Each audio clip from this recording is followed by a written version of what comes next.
कि अकेले में माता के पास, बहन के पास, बेटी के पास भी एकांत में बहुत देर नहीं रहना चाहिए। तो जैमिनी जी खड़े हो गए, उन्होंने कहा प्रभु ये बात तो समझ में नहीं आई कि विद्वान है, शास्त्र ज्ञानी है, फिर भी वो अपनी माता बहन के पास बहुत देर एकांत न रहने तो बलवान इंद्रिय ग्रामो विद्वान विद्वान को कैसे खींच सकती है। अब जैमिनी जी बहुत बड़े विद्वान है वेद के, और शिष्य तो शिष्य ही भगवान श्री कृष्ण द्वैपायन के। व्यासदेव जी ने कहा कुछ दिन के लिए हमें बद्री नारायण जाना है, आप इस आश्रम को संभालिए, आप श्रेष्ठ हैं, और फिर आकर मैं उत्तर दूंगा। वो समझ ही नहीं पाए। शाम के गंगा स्नान करके सब संध्या वंदन करके लौट रहे थे, हल्की सी बदरिया छाई, रिमझिम पानी होने लगा, और नौ किशोर अवस्था और पैरों में नूपुर बंधे हुए छम छम करते हुए सामने आ गए। चरणों को देखा, इतने सुंदर श्याम वर्ण चरण। श्री कृष्ण द्वैपायन भगवान व्यासदेव जी भी श्याम वर्ण के ही है। अब आज मेरी रक्षा करो, मैं जंगल में अकेली फंस गई हूं, अगर आज रात्रि आपके यहां रुक गई तो सुबह मैं अपने नियत स्थान को पहुंच जाऊंगी, नहीं तो आप समझते हैं स्त्री शरीर है, कोई बाधा हो सकती है।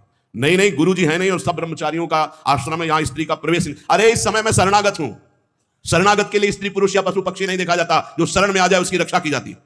अब भगवान व्यासदेव जी से बढ़कर ज्ञानी कौन होगा।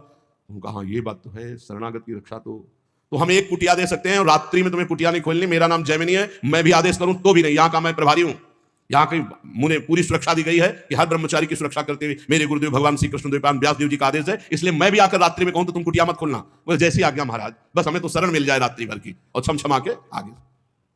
चरणों को ही देखा था, कौन सी कुटिया है महाराज जी। अब उस कुटिया में जब अंदर से बंद कर ली तब आप आए। संध्या वंदन के बाद जब गुरु जी का ध्यान करके भगवत ध्यान में लगे तो वही नूपुर, वही छमछमाहट, बार बार आवाज काटना चाहे पर वो आवाज कटे ही ना। बोले बाद में ध्यान करेंगे, पहले पूछते हैं कि तुम आई कहां से हो रात्रि में, अभी तक तो पूछा ही नहीं, नाम क्या है तुम्हारा, और तुम यहां फंस कैसे गई जंगल में। अब जो है वो दूसरी बात हो गई। गए और उनका कि दरवाजा खोलिए, उनका नहीं दरवाजा नहीं खुलेगा, जैमिनी ऋषि का आदेश है। बोले मैं जैमिनी ही बोल रहा हूं। बोले नहीं, उन्होंने कहा तो मैं भी कहूं तो मत खोलना।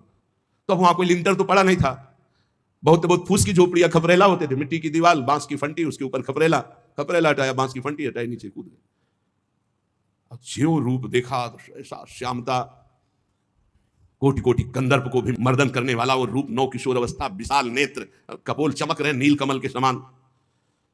ऐसे लंबी सांस ली, हक से हो गया वैसा रूप। भगवान है श्री कृष्ण द्वैपायन, भगवान के अवतार है। कैसे आगमन, ढेर हो गए महाराज, कैसे आगमन हुआ। ढेर का मतलब सब इंद्रियां, मन बुद्धि सब आसक्त हो गई उसी में। हम बहुत ज्यादा तो प्रश्न नहीं करेंगे, बस एक ही प्रश्न करेंगे, अब सब भूल गए। क्या तुम मुझे वर्ण कर सकती हो। आप जैसा ऋषि बोले तो प्राण अर्पित है महाराज। पर हमारे पूर्वजों में एक प्रथा चली आ रही कि आप जहां स्नान करने जाते हैं ना, वहां एक कालिका का मंदिर है, तो जो दूल्हा बनता है पूरा मुंह काला करके दुल्हन को बीच में बैठा के मंदिर तक ले जाता है। तो यहाँ आसपास तो मंदिर है नहीं, वही कालिका जी का मंदिर है। आप अगर रात्रि में मुझे अपना मुंह काला करके और वहां तक बैठा के पीठ में ले जाए, पक्का ब्याह। तो सोचा रात्रि का समय, सब ब्रह्मचारी, कोई ध्यानस्थ है, कोई भजन परायण, कोई शयन में है, मुंह काला करने में क्या लगता है। कोयला लिया, अपना मुंह काला किया, बैठो जल्दी पीछे, रफ्तार से घुटनों के बल, काफी समय तो लगा है, बीच बीच में दो चार चपत जम, तो उन्होंने सोचा चपत जमा लो, कोई बात नहीं। मंदिर के पास गए, खींच के 2-3 थप्पड़ मारे। ये कौन सी परीक्षा है। और जब देखा तो दाढ़ी, और अरे गुरुदेव, बोले बलवान इंद्री ग्रामो विद्वान वपि करसति। बोले हाँ गुरुदेव, विद्वान वपि करसति, विद्वान को भी खींच सकती है।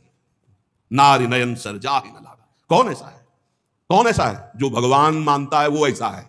ये भगवान है, बस इतना। जैसे भगवान ने मोहिनी रूप धारण किया, देवता और असुर जब समुद्र मंथन किए, तो जब समुद्र मंथन से अमृत आखिरी में निकला तो असुर लेके भाग गए। तो देवताओं के ओठ सूख गए कि प्रभु इनके हाथ से हमें मिलने वाला। बोले नहीं, बिना झगड़े के, बिना परिश्रम के अपने आप अमृत दे देंगे। बोले प्रभु ऐसे कैसे दे सकते हैं, आप सारंग धनुष धारण करें तो भी वैसे नहीं देंगे, ऐसे ऐसे हिम्मती देते हैं, सारंग से नहीं देंगे।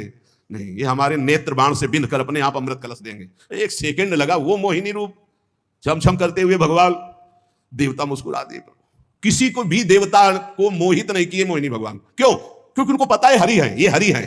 समझ रहे हो ना, एक भी देवता लुभायमान नहीं हुआ, क्योंकि पता है हरि है।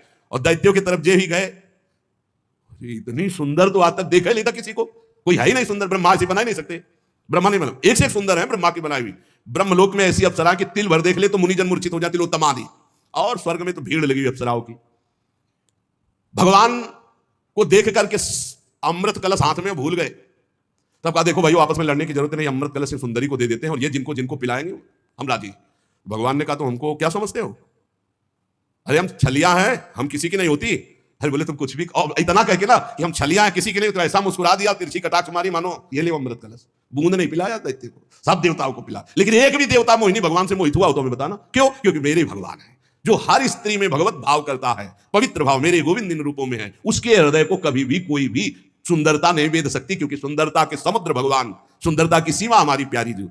इसी बात प्रबोधानंद जी ने वृंदावन महिमामृत में लिखा है कि स्वयं मोहिनी अवतार भगवान भी राधा दासी उपासक के हृदय को मोहित नहीं कर सकते। ऐसा सौंदर्य त्रिभुवन में तो है ही नहीं। जिनकी दासियों की सुंदरता को देखकर सुंदरता की समुद्र लक्ष्मी जी आश्चर्यचकित हो जाए, वो श्री किशोरी जो है। लक्ष्मी कोटि विलक्ष लक्षण लसल लीला किशोरी सतई राधाध्यम ब्रजमंडलित मधुरम राधा विधानम परम।